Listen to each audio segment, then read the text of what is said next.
Video আর বড় করা যাবে না, যেহেতু আমার পেজে এখনও 90 সেকেন্ডের বেশি ভিডিও আপলোড করা যাচ্ছে না। তো আমি ভেঙে ভেঙে এভাবে 3টা পার্ট করে নিয়েছি। আজকে আপনাদেরকে শেষ অংশ দেখাই। এখানে মাঝখানে শিউলি ফুলের মতো ক্রিম দিয়ে করে দিচ্ছি। এগুলো ফন্ডেন্টে ছিল, মানে ক্লায়েন্ট যে ছবিটা দিয়েছিলেন তার মধ্যে ফুলগুলো ফন্ডেন্টের ছিল। আমি তো ফন্ডেন্ট ইউজ করি না, ক্রিম দিয়ে আমি মোটামুটি কাজ যাই করি।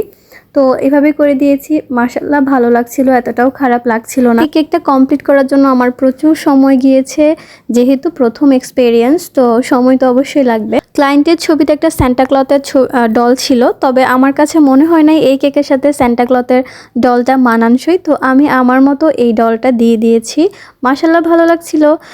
আমি সবসময় চেষ্টা করি আমার ক্লায়েন্টদেরকে ভালো কিছু পরামর্শ দেওয়ার।